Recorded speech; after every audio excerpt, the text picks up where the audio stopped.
The ICU at St. Michael's in Philadelphia smells like antiseptic and burnt coffee, fluorescent lights buzzing overhead with the constancy of a machine that has hummed the same note for 17 years. Brooke Sullivan moves through her shift with the invisible efficiency of someone who learned long ago that taking up space gets you noticed, and noticed gets you killed. She restocks supply carts with the precision of someone arranging tactical gear, checking vitals on 6 patients, her hand steady despite the tremor in her left ring finger that appears only when she's alone at 3 in the morning. The other nurses call her the ghost because she never joins them for lunch, never shares stories, never complains about Dr. Caldwell's shortcuts or the way he dismisses pain management as unnecessary coddling. They don't know that she has held a man's spine together with her bare hands while helicopters circled overhead. They don't know that she has already died once, 18 years ago, when the Pentagon erased Master Chief Petty Officer Sullivan from every database and gave her a new social security number and told her that her 7 teammates in Ramadi would stay buried forever. Her badge clickers against her ribs as she bends to check the central line on a post-op patient, the cold stainless steel of the monitoring equipment reflecting her face back at her like a mirror she doesn't want to see. The monitors beep in their algorithmic rhythm, a language she speaks better than English after 3 years pretending to be someone unremarkable. During a medication check on the 3rd floor ICU corridor, she reaches into her scrub pocket for her notes and feels something solid. The tarnished military challenge coin falls to the linoleum, spinning once, twice, landing face up with the faded insignia just visible enough to read if you knew what you were looking at. A stylized V wreathed in lightning. Valkyrie. She retrieves it quickly, muscle memory keeping her movements efficient, but not before charge nurse Melissa notices the scars crossing her knuckles, precise, deliberate, the kind that come from broken glass and shrapnel, not accidents. Brooke slots the coin back into her pocket where it has lived for 18 years, where it stayed through nursing school and 3 years of working this ICU and 2,000 shifts of keeping her hand steady while the woman inside her screamed. Dr. Caldwell arrives for rounds at 0615, his entourage of residents and med students parting the hallway like a wedge, his cologne preceding him by 3 feet, something expensive and entirely unnecessary that fills the space before his voice does. His 49 carries himself like a man who has never been told no, and wears his attending status like armor that he believes no one can penetrate. The residents follow him in formation, nervous, deferential, the way junior doctors have always moved around the men with power and connections and the kind of arrogance that comes from never facing consequences. He stops at the nursing station where Brooke is finishing her morning documentation, his eyes moving across the staff until they land on her with the particular contempt of a man who has identified a target. Brooke doesn't look up. She knows what's coming because she has seen this before in barracks and forward operating bases and military hospitals where rank was the only currency that mattered. "Gentlemen," Caldwell says, his voice carrying across the ICU in a way that makes several patients stir in their beds, "I'd like to introduce you to St. Michael's latest experiment in diversity hiring. This is Brooke Sullivan, our newest nurse. You know what I'm thinking."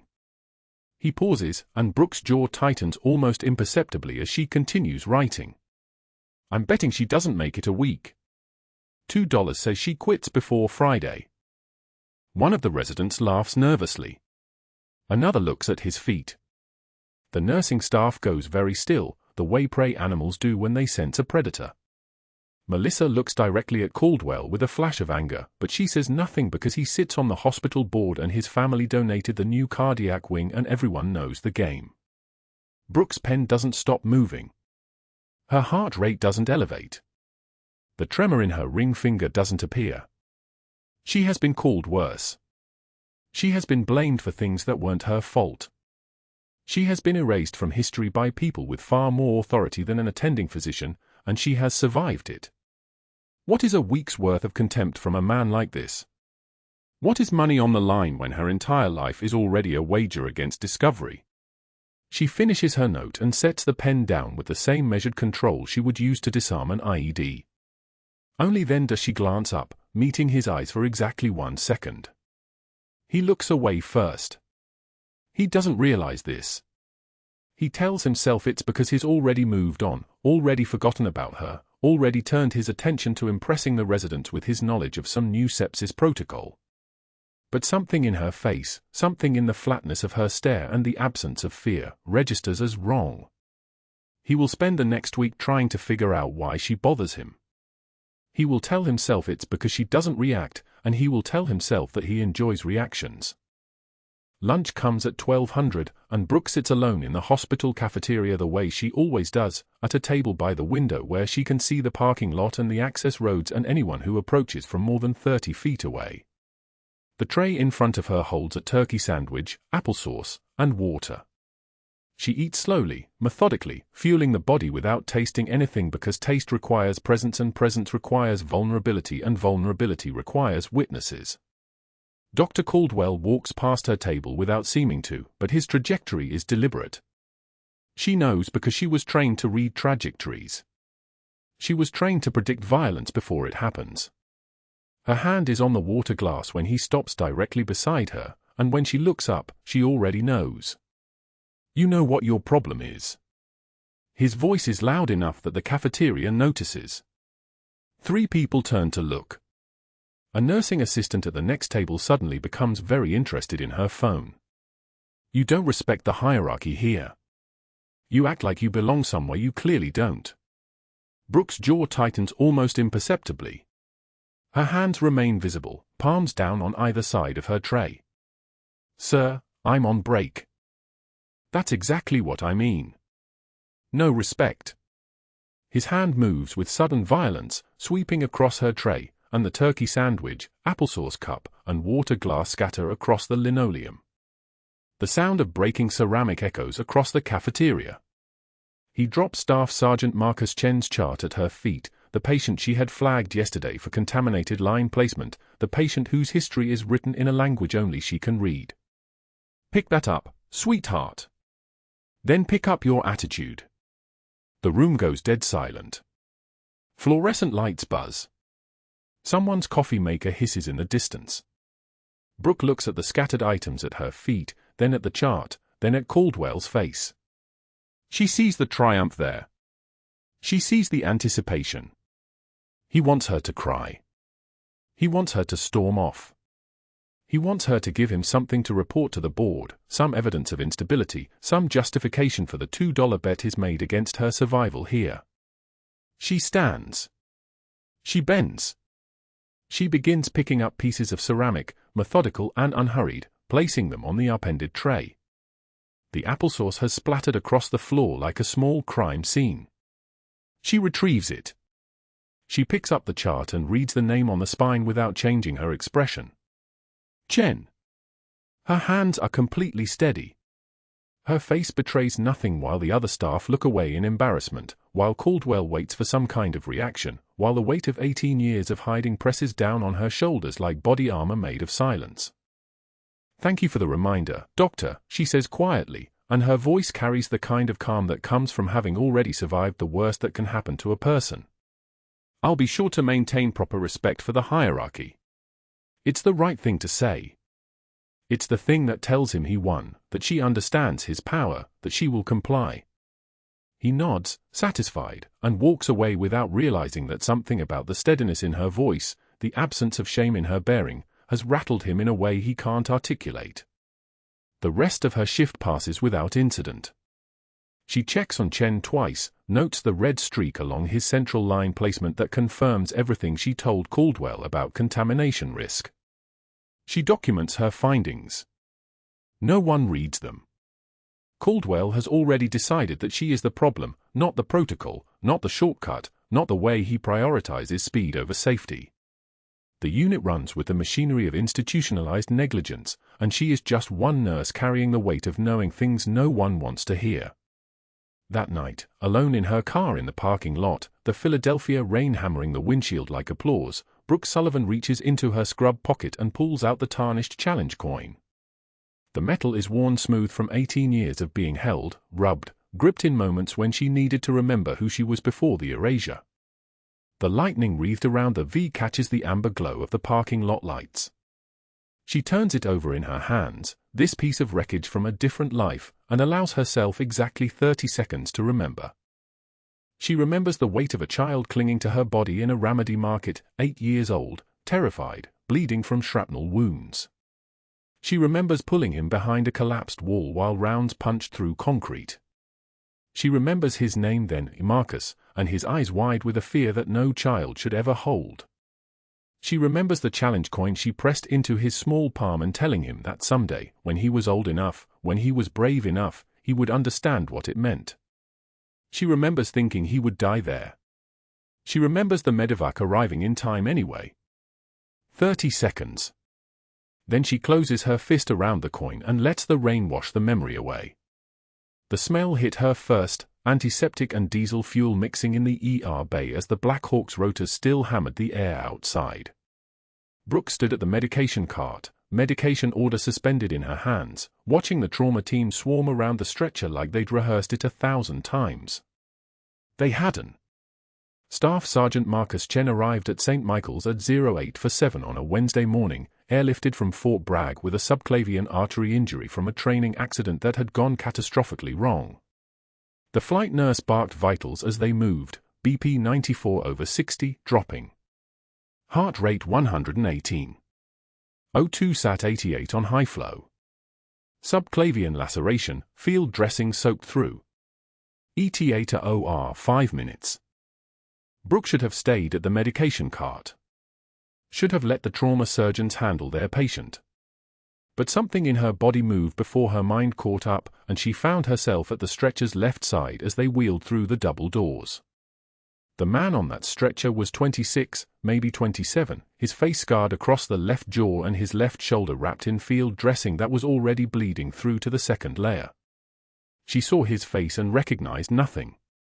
She saw his left hand reach for his right shoulder as the pain spiked, the exact self-soothing gesture she'd taught him to do 20 years ago in a Ramadi marketplace when the mortars started falling and her hands went cold. Brooke followed them to the OR, which she shouldn't have done, but no one stopped her. The trauma surgeon was already calling for type O negative, for the vascular surgeon on speed dial, for a crash kit. The resident who'd been briefed on the way up was already moving, and Caldwell was nowhere to be found. The surgery took 4 hours. Brooke watched from behind the glass in the observation booth, her hands gripping the railing so hard her knuckles went white, watching them repair blood vessels the size of her pinky finger with sutures she could barely see. They got him stable. They got him breathing. They got him to the ICU by 1500, and Caldwell didn't show up until visiting hours were over. 3 days. That's how long Chen lay in ICU bed for, still mostly sedated, his chart filling with Caldwell's orders and Brooke's increasingly careful documentation of her concerns. The central line Caldwell ordered on day 2 made her jaw tighten the moment the needle entered the skin. The insertion site was wrong, too close to the subclavian repair, too much risk. The dressing from his field surgery, though cleaned and replaced, had shown early signs of contamination when they'd examined him in pre-op. She'd made one quiet observation: the insertion site shows early discoloration. Might want to consider alternative placement. Caldwell had responded by raising his voice loud enough for 3 residents to hear. Did I ask for your opinion on my clinical judgment, Sullivan? Or are you going to keep interrupting my rounds with nursing school theories?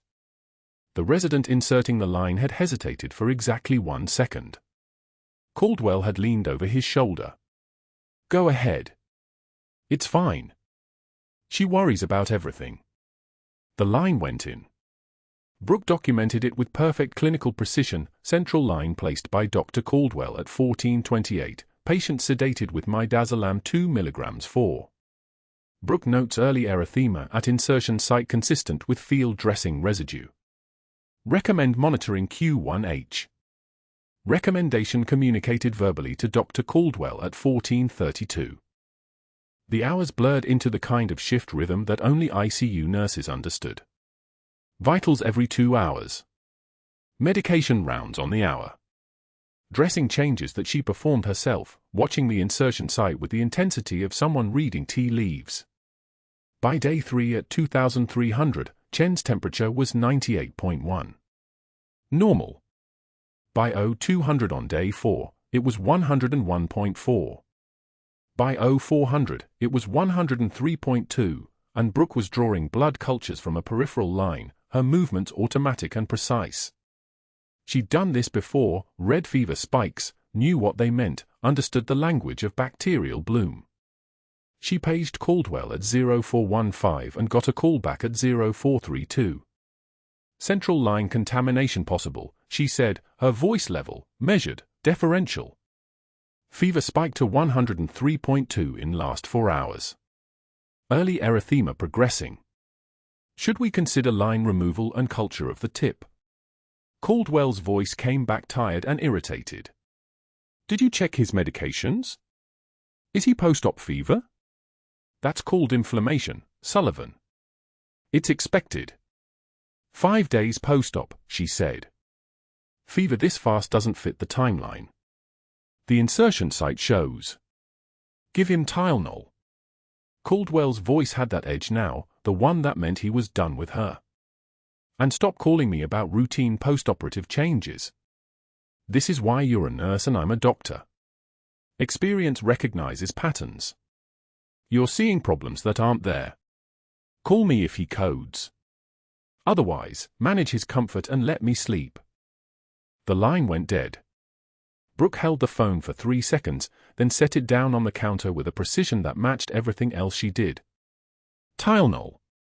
Over the next hour, she administered acetaminophen 650 milligrams watched Chen's temperature drop 0.2 degrees, then climb back to 102.8 by 0530.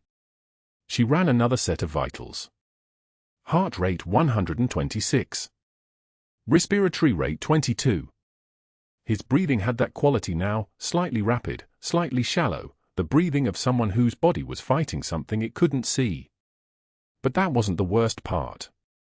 The worst part came at 0545 when Chen's eyes opened for the first time in 2 days without morphine's heavy hand keeping him under. He blinked at the ceiling, confused, still mostly out but surfacing. His head turned slowly toward her as she documented the latest vitals. His eyes focused on her face, and something flickered across his expression, recognition, maybe, or just the ghost of something his unconscious mind had already known. She'd heard the old saying about eyes being the window to the soul. That was wrong. Eyes were mirrors. She watched herself reflected in his for exactly 10 seconds, watched him see her, not the nurse in blue scrubs, not the woman checking his foresight, but something else. Something older. His left arm moved, the one not connected to the continuous cardiac monitor, moving slowly like he was underwater. His hand fumbled toward the bedside table where his personal effects bag Saturday. She should have moved. Should have pressed the call button, should have called for help, should have done anything but what she did, which was stand perfectly still while he pulled a challenge coin from the bag with shaking fingers. The coin was tarnished, real tarnish, the kind that took decades to accumulate, not the artificial kind. She recognized it because she had an identical one in her pocket, worn into the same grooves, carrying the same weight. Chen pressed it into her palm. His hand was burning, fever-hot, the skin too warm, too dry. He pressed the coin into her hand like he was handing her a classified document, like this was the most important transfer of information that had ever happened in the history of ICU Bay 4, and then his eyes closed again and he was gone, pulled back under by whatever his body was fighting. Brooke's fist closed around the coin. Her breathing stopped. Not paused. Stopped entirely for 3 seconds while her autonomic nervous system seemed to reset itself, like her body had just received a command from somewhere deeper than conscious thought. She stood there holding a piece of metal that weighed maybe half an ounce but felt like it was pulling her into the floor. Then she closed her eyes, released her breath slowly, and finished the dressing change as if nothing had happened. As if a man she'd carried through mortar fire 2 decades ago hadn't just told her that he'd kept the promise embedded in that coin all this time. As if her entire identity hadn't just shifted on its axis in the span of 10 seconds at 0547 in the morning. She documented his vitals. 103.2 degrees. Heart rate 126. Respiratory rate 22. Early signs of sepsis, though she'd never say that out loud, never put it in writing where Caldwell could see it and dismiss it the way he dismissed everything else. The coin stayed in her pocket. She moved through the rest of the shift like water moving through water, present and absent simultaneously, a ghost working in a world of ghosts. At 1100, Caldwell made rounds and wrote orders for another dose of Tylenol. At 1400, Chen's fever dropped 0.3 degrees. At 1600, it climbed again. Brooke knew what was coming. She'd seen this pattern before. She'd just never imagined she'd see it again in the body of someone she'd already tried to save once. The fever started at 0400.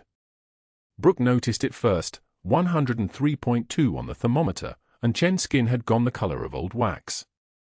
She'd seen this pattern before in Ramadi, in the field hospital tent where infection moved through a body like an invading army, systematic and unstoppable. The contaminated central line. She'd flagged it 3 days ago. Nobody listened. She pulled up his chart and began typing. Every keystroke felt like placing a piece on a board, a record, a trail. Temperature spike at 0413 hours. Ordered blood cultures. Patient reports increasing malaise despite antipyretics. Central line site assessment urgent given documented concerns from previous shift. The documentation was precise, clinical, unimpeachable. It was also insubordination. In Caldwell's world, a nurse who documented concerns about a physician's decision was a nurse who questioned authority. And Caldwell did not tolerate questions. She paged him at 0417. He didn't call back for 23 minutes. Give him Tylenol and stop bothering me, Caldwell's voice came through her phone, thick with sleep irritation. In the background, she heard a woman's voice, and then silence as he moved to take the call elsewhere. Sullivan, you're going to cause panic where there's nothing but normal post-procedural inflammation. This is exactly the kind of thing that gets nurses in trouble. She documented the time of the call. His exact words. The recommendation given and the medical reasoning she'd offered before he hung up. 3 years of nursing, and she'd learned the hard way, if you document it, you have proof. If you don't, you have nothing. By 0600, Chen's blood pressure had dropped to 88/54. His oxygen saturation was falling like a stone down a well at 96, 92, 88. The ventilator wheezed its mechanical rhythm, fighting against lungs that were beginning to fill. Brooke checked the central line site again. Erythema. Warmth radiating from the catheter entry point. The skin around it had taken on the mottled appearance of early sepsis, a creeping redness that had no business being there. She'd seen this before. Not just in Ramadi, she'd seen it in the last 72 hours on this patient, and she'd documented every observation with the precision she'd once used to pack combat wounds in a convoy rolling through Anbar province. She paged Caldwell again. This time he came in person, and he came irritated. His hair was still damp. He'd come straight from the shower, his tie tied in haste, and the smell of expensive cologne couldn't quite mask the scent of disrupted sleep. He looked at Chen's monitor, glanced at the chart Brooke had prepared, and his jaw tightened almost imperceptibly.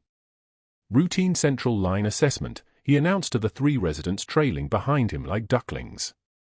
Some nurses see problems where there aren't any. Probably watches too much Grey's Anatomy. The residents laughed. Small, uncertain laughs. The kind of sounds people make when they're not sure if the joke is funny but know their careers depend on agreeing with the attending. Brooke didn't flinch. Didn't look away. Just stood there, hand steady on the 4-pump, her presence like a stone in moving water, immovable, unchanging. She'd held this composure through worse. Much worse. Through mortar fire and screaming and the sound of a child's cries that still visited her at 3 in the morning. A surgeon's condescension was a breeze by comparison. Caldwell's eyes found hers for exactly 3 seconds. Something flickered across his face, recognition, maybe, of something he couldn't name. A woman standing completely still. Not trembling. Not defensive. Not explaining herself. Just waiting. Just watching. He didn't like being watched by someone who didn't need him to like her. That was the moment he decided. She didn't know it yet, but Caldwell had made the calculation. Brooke Sullivan was a liability that was going to metastasize if he didn't cut her out now. She'd documented the central line concerns. She'd paged him twice. If Chen's infection spread, if this became a complication, her documentation became evidence. Evidence of her clinical judgment. Evidence of his dismissal. Evidence that could be weaponized by a plaintiff's attorney into a malpractice narrative. The experienced nurse flagged the problem, and the arrogant physician ignored her until sepsis took hold. He needed to frame her first. At 11:30, Caldwell called the hospital board president's direct line. Golf game, probably. Somewhere expensive with views of the Philadelphia skyline. Caldwell's voice would have been smooth, conversational. We have a liability issue. Sullivan has been performing outside her scope, questioning physician orders, creating a hostile environment. I'm concerned about her judgment. Her documentation is excessive, flagging concerns that don't exist, creating paper trails that could be misinterpreted by external parties. By 1400, Caldwell had called 2 of Brooke's nursing school references, faculty members who hadn't spoken to her in 15 years, with carefully worded questions about her mental stability during her training, her ability to work within hierarchies, her tendency toward obsessive documentation of minor concerns. He didn't outright accuse her. He just asked questions that planted seeds. By 1530, an external investigator had been brought in to audit every chart Brooke had touched in the last 3 years. The investigator was competent and thorough, and he found exactly what Caldwell knew he would find. In 847 documented shifts, there were 23 instances where her initial assessments and vital sign entries were timestamped 2 to 4 minutes off protocol, 7 instances where her signature initials appeared on lines technically designated for the attending, 14 instances where she'd abbreviated medication names in ways that didn't quite match the hospital's approved abbreviation list. Nothing dangerous. Nothing that had harmed anyone. Minor documentation deviations that every ICU nurse accumulated like dust, inevitable byproducts of working 20-hour shifts where you documented on the run, between emergencies, sometimes years ago before hospitals standardized every digital form. But collected together, quantified, presented with the cold precision of an auditor's spreadsheet, those 23 plus 7 plus 14 equaled grounds for termination. Caldwell was good at this. That was the thing people didn't understand about him. He wasn't just a bully.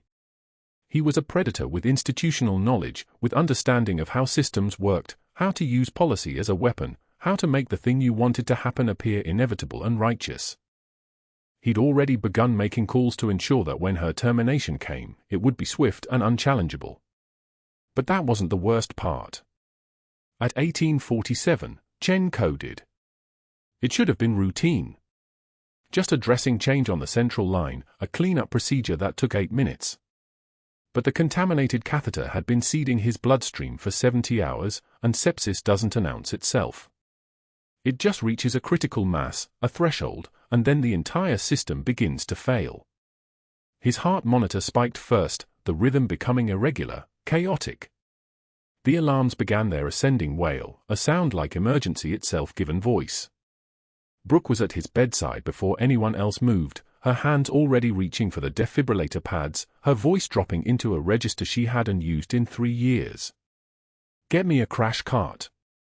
14-gauge angiocath. Type and cross for 6 units. Not a request.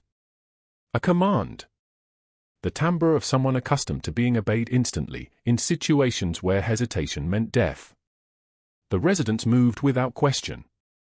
The nurses moved.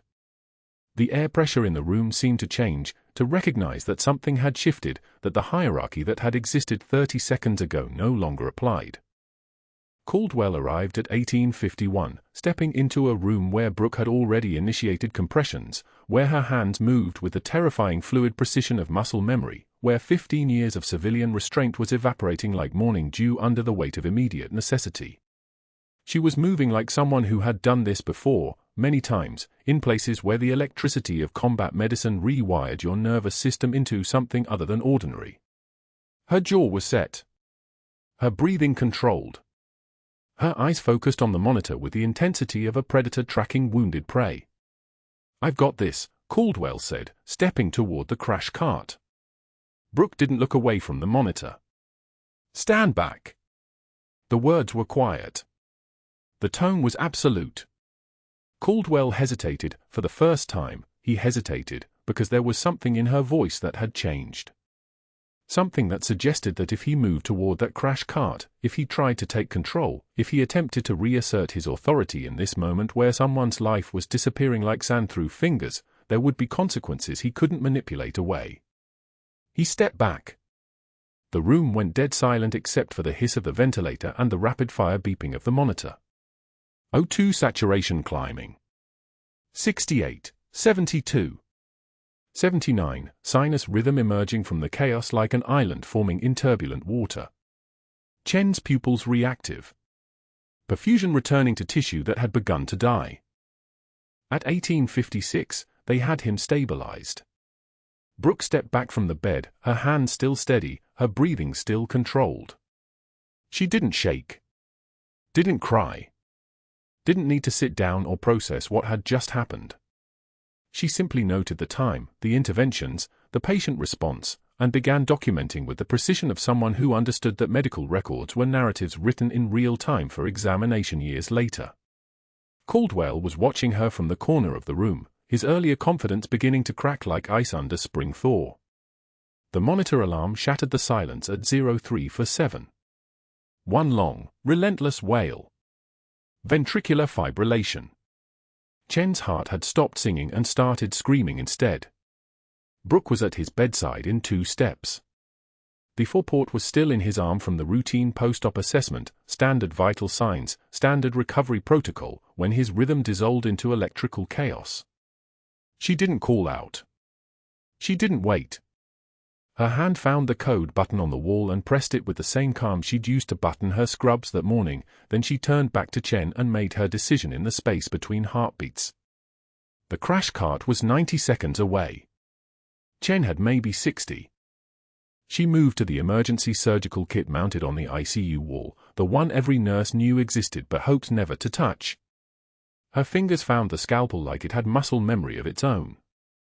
Cold stainless steel. Familiar weight. 3 years of civilian compliance evaporated between one breath and the next.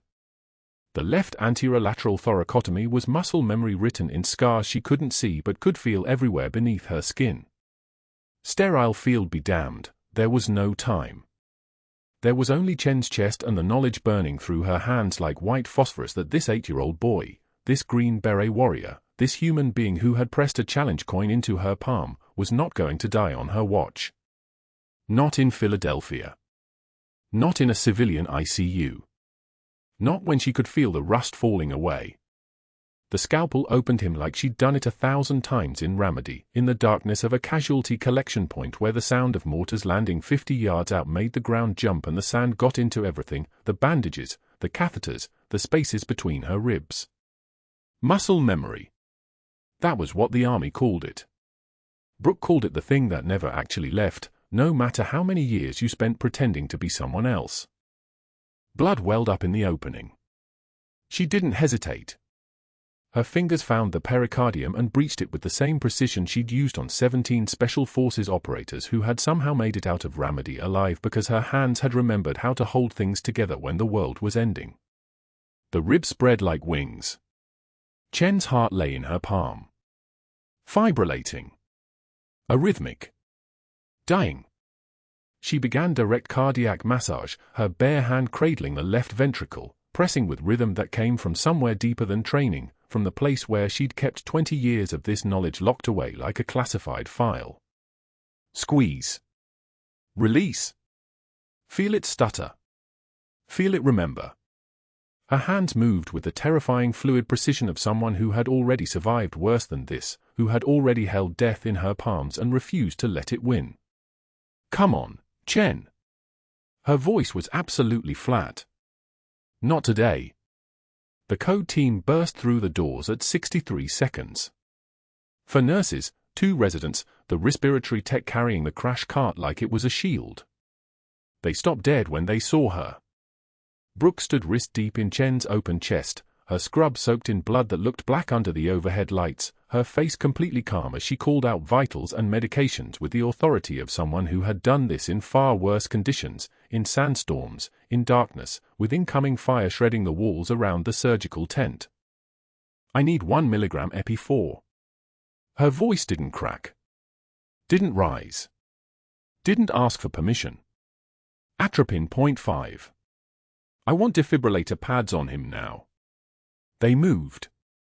Not because she was the senior physician, she wasn't, but because authority isn't something you gain from a title. It's something you carry in the way you hold your hands. It radiates from the kind of calm that comes from having already survived the worst. The resident reached for the epinephrine. Brooke felt Chen's heart skip, hesitate, then find rhythm under her fingers. Sinus rhythm. That beautiful, ordinary sinus rhythm that meant the electrical chaos was breaking. The fibrillation converted. His heart began to beat on its own. His back. No triumph in her voice. Just data. Just the next step. Get him to the OR. We need to check for pneumothorax, hemorrhage, any complication from the sepsis. Move. They moved Chen toward the doors on a stretcher now, the nurses maintaining compressions just in case, the monitor showing that miraculous steady blip blip blip of a heart that had been dead and was now alive. Brooke followed with her hand still covered in blood, her breathing still even, her face still composed the way a face looks after it has learned to hide everything. Caldwell was standing in the hallway. He'd been summoned by the code alarm like everyone else, and he'd arrived to find the ICU doors open and a nurse, a mere civilian nurse with her scrub soaked red, walking out of his carefully managed hospital looking like someone who had just opened a man's chest with her bare hands and made him live. Their eyes met for exactly 1 second. His was the color of shock. His was the look of a man watching the foundation of his authority crack. He smiled anyway. Cold. Practiced. The smile of someone about to do something terrible. Well. His voice was soft. Dangerous. That's unfortunate for you. Brooke didn't answer. She walked to the nurse's station and began washing her hands with the kind of meticulous care a surgeon uses, pressing the soap into her palms, between her fingers, under her nails where the blood had gotten underneath everything. The smell of antiseptic rose like steam. Her hands were trembling, not from fear, but from restraint, from the effort of keeping the rest of her from becoming what her hands had just revealed. 90 minutes later, she was called to the administrator's office on the 4th floor. The room was small, institutional, the kind of space designed to make people feel small. A mahogany desk that was trying too hard. 3 chairs arranged in a line. Caldwell sat in the middle like he was presiding over a tribunal, and on either side of him sat 2 board members she recognized but had never spoken to, Porter and Nakamura, both wearing expressions of professional concern that never reached their eyes. There was a manila folder on the desk. Brooke knew what was inside before anyone opened it. Ms. Sullivan. Caldwell's voice was absolutely pleasant. Like they were discussing the weather. We need to talk about what happened this morning. She didn't sit. She stood in the doorway and waited. Composure. Just composure. You performed an invasive surgical procedure on a patient. Porter opened the folder and began reading from the page inside, his voice taking on the rhythmic quality of someone reciting something memorized. A thoracotomy, specifically. A procedure well outside your scope of practice as a registered nurse. Additionally, there are multiple documentation deficiencies noted in your charting from the past 3 years, and a pattern of insubordination with attending physicians. Documentation deficiencies. Insubordination. The charges were so perfectly arranged, so carefully stacked, that Brooke understood immediately. This wasn't about her saving Chen. This was about her saving Chen in a way that proved she was more than just a nurse. This was about Caldwell protecting his authority by dismantling hers. The patient was coding. Her voice was steady. He was in cardiac arrest. Every second mattered. There was a code team en route. Nakamura's tone was reasonable. You could have waited. No. I couldn't. Caldwell smiled again. Wider this time. Well, regardless, the decision has been made. We're offering you the opportunity to resign, or we proceed with termination. Either way, you are no longer employed by St. Michael's effective immediately. Security is waiting to escort you from the building and help you gather your personal items. The manila folder slid across the desk toward her. Inside were papers she didn't read, termination language she didn't need to absorb because she'd seen this before, not in a hospital, but in the Pentagon, in classified buildings where her entire career had been erased from official records and locked behind seals that would take an act of Congress to break. Being disappeared twice in one lifetime didn't feel like falling. It felt like sinking. Jerry was waiting in the hall, the security guard who'd been a Marine from 1982 to 2002, who'd escorted her out of the building with nothing but professional courtesy and a knowing look that said he understood exactly what had just happened. He didn't speak as they walked. He just walked with her, shoulder to shoulder like a fellow soldier, while her locker was emptied into a cardboard box by someone from HR who wouldn't meet her eyes. The hospital laundry room was in the basement, 3 floors down and a world away. It was empty at 0530 in the morning, just the industrial washers running their cycles, the smell of bleach and detergent rising in clouds of steam. Brooke stood alone with her blood-soaked scrubs and began to fold them. Precision. The kind of precision she'd once used to fold the flag over her teammate's casket in Ramadi, a young man from Kentucky who died in her arms because a bullet found the space between his ribs where armor couldn't reach. Fold. Crease. Place it in the bin with the others. The smell of industrial detergent mixed with something she'd been trying not to smell all morning, her own blood, Chen's blood, the particular humiliation of being erased twice in one lifetime. Once by the Pentagon when she'd saved a congressional delegation in an operation that never happened. Once by Dr. Caldwell in a hospital that needed her to be less than she was so that he could remain more than he'd ever earned the right to be. She was still holding her last folded scrap of cloth when her phone buzzed. It was 0543 when she walked to the parking lot. The city was waking up grey and cold, the kind of Philadelphia morning that felt like rain was coming but hadn't arrived yet. Her car was right where she'd left it 8 hours earlier. She was loading the cardboard box into the back seat when every television in the hospital lobby, visible through the glass doors from where she stood, switched to CNN.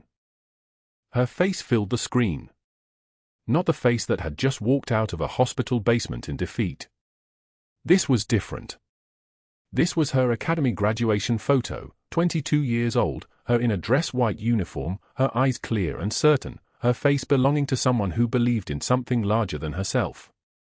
Above her image, yellow letters scrolled across the screen, military searches for decorated combat medic. Brooke felt the parking lot tilt. Inside the lobby, staff members began to gather. The automatic doors slid open because nobody was holding them closed. She could see Jerry's face turn toward the television screens. She could see nurses standing still with coffee cups in their hands, watching the anchor describe Master Chief Petty Officer Brooke Sullivan, Special Forces medic, decorated for Valor, missing since 2009, presumed killed in action until new evidence suggested. The anchor's voice continued, but Brooke wasn't listening anymore because Chen had woken up in the ICU. She didn't see it happen, but she would hear about it later, how he'd opened his eyes, still intubated, still recovering from surgery, and asked with his eyes and his hands for something to write with. A marker. A whiteboard. His fingers, shaking from the sedation and the pain and the simple miracle of still being alive, had written one word. Valkyrie. The charge nurse Melissa didn't understand. She didn't know that word meant Deathbringer in Old Norse, that it meant the warrior women who chose the slain in battle, that it meant the call sign of a Master Chief Petty Officer who'd saved 17 men in Ramadi and then came home and became a nurse because saving people didn't require a uniform anymore. But Jerry understood. The veteran security guard who'd escorted Brooke out 90 minutes earlier, who'd carried her cardboard box of humiliation to her car, stood reading that whiteboard and felt something click into place. He walked to the ICU window and read that single word written in thick black marker, and then he said loud enough for the gathering crowd to hear, "Master Chief." The words rippled through the staff like wind through water. The whiteboard with the single word, Valkyrie, rippled through the ICU like a defibrillator shock, and nobody moved. Nobody breathed. The veteran security guard who'd escorted Brooke out 90 minutes earlier stood reading that marker in thick black letters, and something clicked into place inside his chest. He walked to the window. He read it again. Then he said it loud enough for the gathering crowd to hear, "Master Chief." The words hung in the fluorescent air like a threat. But that wasn't the worst part for Dr. Caldwell. The worst part was already happening 3 floors below, in his office, where his phone was about to become his executioner. He'd made the calls immediately after Chen stabilization, his network activated like a weapon system, practiced and precise. The board president was on the golf course at Merion Golf Club, his 6-iron midswing when Caldwell's voice came through. "We have a situation. Nurse Sullivan. Serious stability concerns. I'm documenting everything." The board president's response was a small sound of understanding. "A promise." Caldwell had made the second call to Brooke's nursing school director at Temple University, his voice careful and clinical. "I'm not making accusations, understand? I'm just concerned. 3 years here and suddenly she's operating outside her scope of practice. That level of escalation sometimes indicates underlying psychological instability." The director had taken notes. Caldwell could hear the pen scratching. The external investigator arrived by 2:33 p.m., a man named Harrison Pierce with a leather briefcase and the confidence of someone who'd terminated hundreds of people. Caldwell handed him 3 years of Brooke's charts. "Look for patterns," he said. "Documentation delays. Anything that shows poor judgment." Pierce nodded, understanding the assignment without needing it spelled out. They both knew what they were building. They both knew it would hold. The investigation took for hours. Pierce found 17 instances of minor charting delays, entries logged 30 to 47 minutes after the clinical event, technically within hospital policy but flagged as not current standard of care. On 3 separate occasions, Brooke had documented her clinical concerns about contaminated lines, medication interactions, fever escalation. Pierce highlighted those in yellow. "Pattern of unnecessary escalation," he wrote in his preliminary report. "Suggests possible anxiety or obsessive documentation behavior." He was good at this. He was very good. By 4:15 p.m., the termination letter was typed. Security arrived at 4:48 p.m., the same veteran guard who would later whisper "Master Chief" in the hallway. He didn't know. That was the cruelest part of Caldwell's design. Nobody knew they were escorting out a legend. The guard's instructions were simple: bring her to HR, escort her from the building, deactivate her badge at the entrance. Standard termination protocol. His voice was apologetic. "I'm sorry. I don't make these decisions." Brooke said nothing. She stood and removed her badge, the laminated photo of a woman who'd learned to smile like a civilian, to walk like a nurse, to speak like she'd never commanded anything more dangerous than a medication cart. She placed the badge on her desk next to a photo of her and Chen from the previous day, before everything burned. The badge clattered against the wood. A small sound. A final sound. Her termination paper cited one phrase in bold: performing procedures outside her scope of practice. 6 words. That was all it took to erase a Master Chief Petty Officer who'd saved 17 lives in Ramadi and now had saved one more, the same person, older, bleeding out, needing her to be exactly what she'd trained to be. The paper said nothing about how she'd cracked his chest with her hand steadier than surgical lasers. Said nothing about the girl she'd shielded in a market bombing 20 years ago, now a Green Beret, now alive because she'd remembered her real training. The guard walked her to the parking lot. Her cardboard, she folded them with the same precision she'd once used to fold a flag over Sergeant Mitchell's casket, the creases sharp enough to cut glass, each fold deliberate, each movement carrying the weight of ritual. Hospital scrubs first, then flag fold. Blue fabric meeting at exact right angles. The smell of detergent rising like incense. The fluorescent lights above her casting everything in a sickly white that made her hands look like they belonged to someone else, someone who'd never fired a weapon, never performed cardiac massage with bare hands, never saved 17 soldiers in a single day. She was being erased. Again. First time was classified. Pentagon-sanctioned erasure. She'd accepted that as the price of the work. But this erasure was different. This was casual. This was bureaucratic. This was a physician with a golf course connection deciding her existence was inconvenient. The folded scrubs went into the donation bin. She closed her locker. The lock clicked shut like a coffin lid. That was the moment something shifted inside her, not breaking, but locking.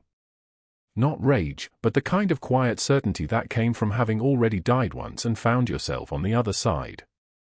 She didn't know what was about to happen. That was the only advantage left. 3 hours later, at 8:53 p.m., every television in St. Michael's lobby switched simultaneously to CNN breaking news. It wasn't a normal transition. It was the kind of cut that meant something enormous had just been declassified. The news anchor's face was serious. Historic. We're now reporting that the Pentagon has declassified a 2004 combat medical operation in Ramadi, Iraq, that resulted in the rescue of a congressional delegation during a coordinated insurgent attack. The medic who led that operation, Master Chief Petty Officer Sullivan, has been missing from military records for nearly 20 years. The Pentagon is actively searching for. An academy graduation photograph filled the screen. Dress blues. Hair pulled back tight. Eyes that had seen things that made peace look like a foreign country. Recognition cascaded through the hospital like a wave hitting stone. Residents pointed. Nurses leaned closer to the screen. The veteran security guard froze mid-step, the cardboard box still in his hands, and he whispered 3 words, "Master Chief." The television continued. 3 Navy crosses. Classified. Declassified. Heroes and shadow soldiers and the machinery of government finally deciding to stop pretending someone didn't exist. But that wasn't the revelation. That wasn't the moment that changed everything. The moment came when Marcus Chen opened his eyes. He'd been stable for 4 hours, sedation lightening, the ventilator weaning him toward consciousness. A nurse was checking his drip when he blinked. Clarity came fast. Combat training meant waking up tactical, situational awareness first. He looked at the whiteboard. He saw the date. He saw his name and the procedure code and the reason he was alive at all. He looked at the television playing the Pentagon announcement. Recognition flooded his face like adrenaline. He tried to sit up. Tried to speak. The nurse pressed the call button. "Don't move, Sergeant. You're recovering from Valkyrie," he said. His voice was rough from the ventilator, barely audible. He said it again, louder. "Valkyrie. That's her. That's," he pointed at the screen where Master Chief Petty Officer Sullivan's graduation photo was still visible, and his eyes were leaking tears because he'd just realized the nurse who saved him was the medic from Ramadi. The girl who carried him. The woman he'd given a challenge coin to yesterday, not knowing she'd been carrying its twin for 20 years. "Where is she?" His voice cracked. "Where's Nurse Sullivan?" The gathering crowd went very still. The security guard, the one who'd walked her out, the one who'd held her cardboard box of termination papers and humiliation, he whispered it loud enough for everyone to hear, "A Master Chief." The ripple went through the staff like lightning finding ground. Whispers. Recognition. Realization cascading through neurons like a synchronized code. They'd just fired a legend. They'd just terminated a Navy Cross recipient for saving a life. They'd just performed the same erasure the Pentagon had attempted 2 decades earlier, and they'd done it on television. The elevator chimed. A 2-star general strode through the ICU doors with the kind of presence that made the air pressure change. His dress uniform was immaculate, his bearing like a weapon system acquiring a target. He was reading from a citation as he walked. His voice carried across the ICU without effort. "Master Chief Petty Officer Sullivan. For extraordinary heroism in combat. Bronze Star." He paused. The room held its breath. "Silver Star." Another pause. 2 purple hearts. The citation pages turned. And a Navy Cross. "First award." He looked up from the paper and directly at where Caldwell's face had drained of all color. "You're the physician who terminated her." Caldwell tried the usual deflection, the script he'd used 1,000 times. "This is a personnel matter. I'm not at liberty to discuss." "You fired a decorated combat medic," the general said, "for saving a patient's life using classified military medical techniques. Techniques that were classified until 40 minutes ago." He stepped closer. His voice dropped. Not quieter. Darker. "You fired her while her patient was still in recovery. That medic just performed open-chest cardiac massage to restart a Green Beret's heart. She saved Staff Sergeant Chen's life using combat medicine protocols, and you terminated her employment based on documentation that you yourself manipulated." Caldwell reached for his phone. Old habit. Network activation. His fingers shook slightly as he dialed the board president. Voicemail. He tried again. Voicemail. The next 3 calls produced the same silence, board members suddenly unreachable, the hospital CEO accepting no further calls, his medical school mentor's office saying he was in a meeting and would get back to you. His network was evaporating in real time. Every person he'd called, every favor he'd cashed in, every connection he'd leveraged, they were all disappearing the moment his name got attached to the word Pentagon. The cameras caught everything, his increasing panic, his hands fumbling for a phone that no longer connected to anyone who would answer, the realization crossing his face that institutional power means nothing when the institution is terrified of federal liability. Melissa from the nursing station stepped forward with her own stack of papers. "Every concern about the contaminated central line," she said calmly. "Every documented instance where Dr. Caldwell ignored Nurse Sullivan's clinical assessment. Everything is here." She handed the papers to the general. "We kept copies. We knew something was wrong." The external investigator, Pierce, presented his revised findings to the hospital board, but he also noted something he discovered while cross-referencing the documentation delays. On the 3 shifts with the most charting lag, Caldwell had assigned Brooke twice the standard patient load. The delay wasn't negligence. It was the inevitable result of systematic overwork, something Caldwell had engineered specifically to create documentation failures. Security footage appeared on the television still broadcasting live. Caldwell in the cafeteria. Brooke's tray falling. The chart at her feet. His voice on audio, "Pick that up, sweetheart." The room watched him humiliate a woman they now knew was their superior officer. The room watched her respond with perfect composure. The room understood, finally, what they'd been witnessing. By 9:38 p.m., Dr. Caldwell was no longer employed at St. Michael's Hospital. The announcement came with 4 news crews present, 50 staff members watching, and the general standing beside the hospital CEO like a weapon that had just been discharged. Caldwell's medical privileges were suspended pending review. His references started returning calls with careful distance in their voices. Hospitals wanted nothing to do with him. The machinery of professional consequences had activated, and it would not stop. But the moment nobody forgot happened when Marcus Chen, still hooked to monitors, still recovering from surgery, extended his arm toward the television and spoke directly to the cameras with the voice of a soldier. "That nurse saved my life. She's the same medic who carried me through mortar fire in Ramadi when I was 8 years old. She pulled me out of a market bombing. She held me until the medevac arrived." His voice broke. "She saved me twice, 20 years apart. That's not a nurse operating outside her scope. That's a Master Chief doing exactly what she was trained to do." The camera panned across the ICU staff, the residents who suddenly remembered every instance of Caldwell's shortcuts, every time they'd stayed silent, every time they should have spoken up. The silence lasted exactly 10 seconds. Then Brooke Sullivan walked through those same ICU doors, still in civilian clothes, the challenge coin in her hand, both of them, now, the tarnished pair, finally together. "Hit that like button now. And I need to know, would you have revealed your identity, or stayed invisible? Drop your answer below. Subscribe so you never miss a story.